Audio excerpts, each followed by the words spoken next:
I am Adi Prabhu. Today I will be performing the practical on differential leukocyte count. In this experiment, we will be calculating the percentage composition of different types of WBCs. For this, we will be needing slides, a rack, droppers, a tube to blow, lancets, spirit for sterilization, some cotton, distilled water containing buffer, and a stain. Now there are three types of stains which are commonly used in this experiment. The first one is Leishman stain, the second is Giemsa stain, and third is the Wright stain. In this experiment we will be using the Leishman stain. The three major components of this stain are methylene blue, which stains the nucleus and the basophilic granules. The another component is eosin, which stains the cytoplasm and eosinophilic granules. Another very important component of this stain is acetone-free alcohol, acetone-free methyl alcohol. The function of this alcohol is it preserves the cells and helps in fixation of the smear on the slide. So first of all, we will be proceeding with the sterilization of finger and removal of blood.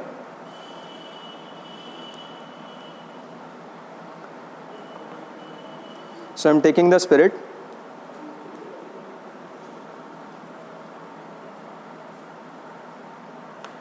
The ring finger is usually preferred for pricking. While sterilization, I will rub the cotton downwards.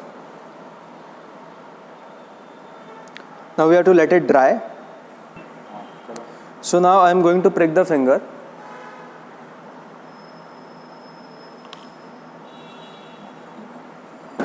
Now take a clean slide, it should be cleaned, and place a drop of blood on the slide.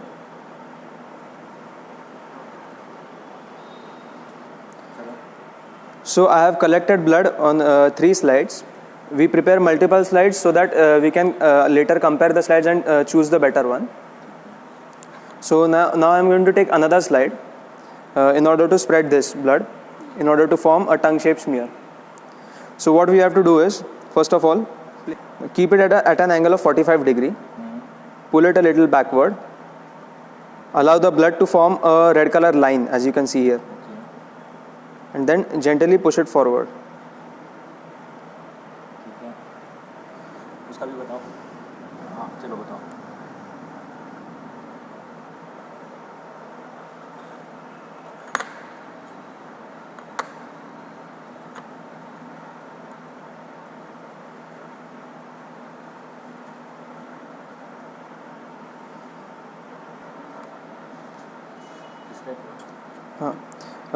Now I am going to spread this blood into a tongue-shaped smear. For this, I will place a slide at an angle of 45 degree, pull it a little backward, allow the blood to form a red color line, then gently push it forward.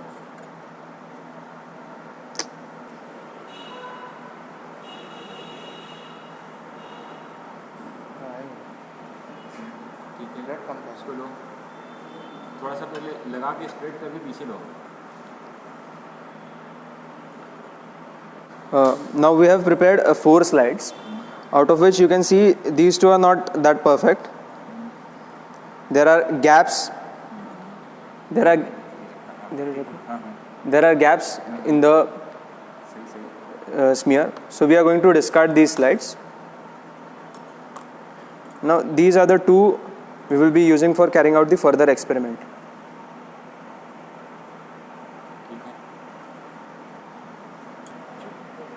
An ideal smear should be a tongue shape.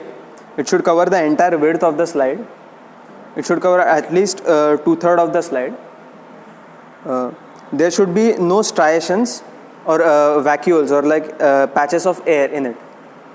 The thickness of the layer should be uniform. Now we have prepared the smear, and now we will be proceeding towards the staining and fixation of the smear. So I will be using the Leishman stain.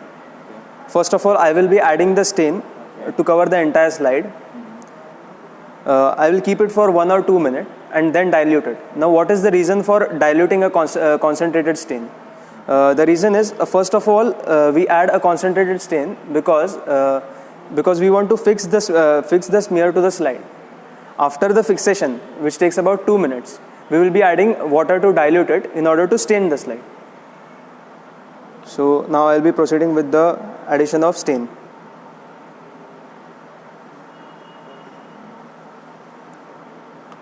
Make sure you count the number of drops because you will have to add equal amount of water containing buffer.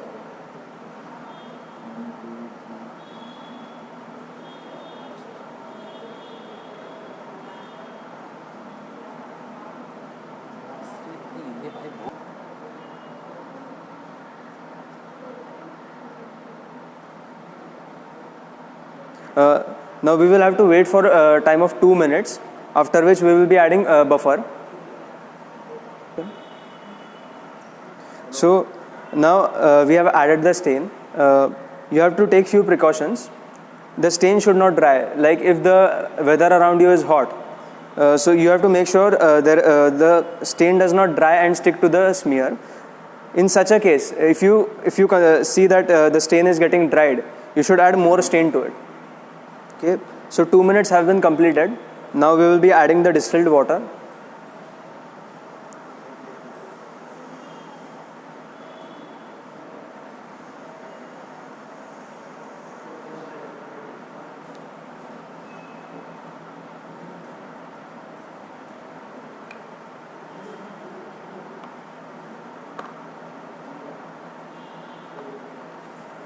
Now we will keep this for about 7 to 8 minutes for staining. Now we have completed waiting for 8 minutes. Now the slide has been stained. Now we have to wash the excess stain. So what I will do is, you have to avoid direct application of water on the slide because it will disturb the smear. So what I will do is, I'll wash it indirectly.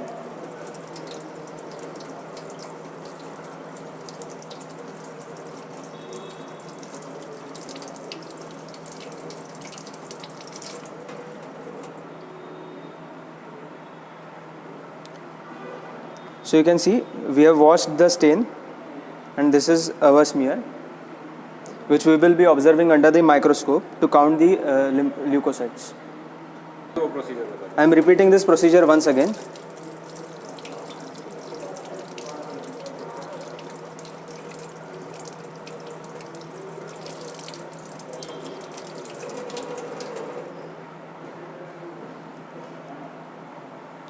Now we have to dry these two slides.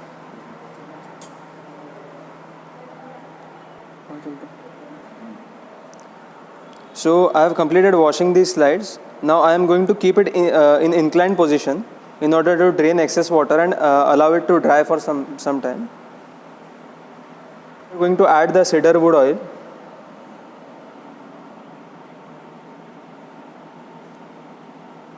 Now we are going to observe this slide under the microscope under oil immersion. Now I have placed the slide on microscope. Now sometimes people find it difficult to focus. So what you have to do is, you have to touch the oil to the lens. Oil immersion. Now start observing and slightly just raise the lens and then shift to fine adjustment. In this way you can easily focus on the slide. Now I have placed the slide on the microscope. Now we will proceed to the observation. For focusing the slide, what you have to do is, raise the slide and in such a way that the oil touches the lens. Okay. Now start observing. Now slightly move the stage downwards and then proceed to fine adjustment. In this way you will find it easier to focus the slide. Now under the microscope you have to count the number of different types of WBCs. I have already counted them, and you have to write the number in this grid.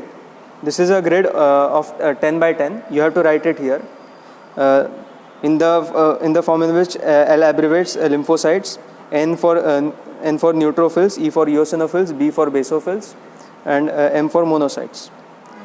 Now, while counting the leukocytes under the microscope, you have to take a precaution that you don't count the same number of leukocytes again and again. For this, what you are going to do is, under the microscope, start moving in any particular direction, then shift to little bit downwards, and then move in the opposite direction. In this way, you are going to travel the entire course of slide. Now, in the slide, I was able to observe 34 neutrophils, 4 monocytes, 52 lymphocytes, 10 eosinophils, and 0 basophils. How do you identify different types of leukocytes? The different type of leukocytes are classified basically on the presence of granules and absence of granules. There are granulocytes and agranulocytes. Granulocytes include neutrophils, eosinophils, and basophils. Agranulocytes include lymphocyte and monocyte. Now, in case of neutrophil, the observable characteristic is presence of a lobed nucleus. There are generally 3 to 5 lobes. The 3-lobed neutrophils are most abundant. In case of basophil, you will observe S-shaped nucleus. In case of eosinophils, you will be observing a spectacle or a goggle-shaped nucleus. In lymphocyte, the nucleus is round and large and covers almost the entire volume of cell. And in monocytes, the nucleus is kidney-shaped or horseshoe-shaped. Double the size of RBC. What is the composition of Leishman stains and what are the functions of each constituent? Leishman stain contains methylene blue, which stains the nucleus and the basophilic granules. It also contains eosin, which is going to stain the cytoplasm and eosinophilic granules. And it has got acetone-free methyl alcohol, which help in fixation of the stain, fixation of the smear on the slide. Now, Adit, tell me what is the necessity of adding concentrated stain and then diluting it? The concentrated stain is first added, after which it is diluted. The reason is that the concentrated stain helps in fixation of the smear to the slide, and dilution is done in order to stain the slide. Okay. Tell me what are the functions of different types of WBCs? Neutrophils and macrophage help in the phagocytosis of bacteria and dead cells. The lymphocytes are involved in the cell-mediated and humoral immune response. The eosinophil help in detoxification of histamines and engulfing of antigen-antibody complexes. Therefore, their number is increased during allergies. It also secretes larvicidals. Therefore, in case of parasitic infections, their number increases. Basophil release histamine and heparin, which is again involved in allergic response. Okay, tell me what is the useful information that we get from RNet count? RNet count is distribution of neutrophils based on the number of lobes in the nucleus. If the nucleus is unlobed, it means that the neutrophil is immature. And if the number of lobe is 5, it means it has achieved its mature state and it is going to undergo lysis very soon. So the important function of this RNet count is we get to know what is the status of bone marrow activity. Say for example, if the concentration of unlobed neutrophils is higher, it means that the bone marrow is functioning very rapidly, like in case of leukemias. That's the reason immature cells are being sent into the blood flow. If the neutrophil count, neutrophil having 5 lobes is very high, it means that there is a defect or there is a depressed bone marrow activity.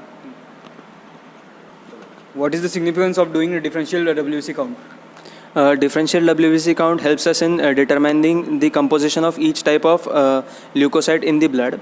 Now, in case there is the neutrophil count, it means that there is a bacterial or viral infection.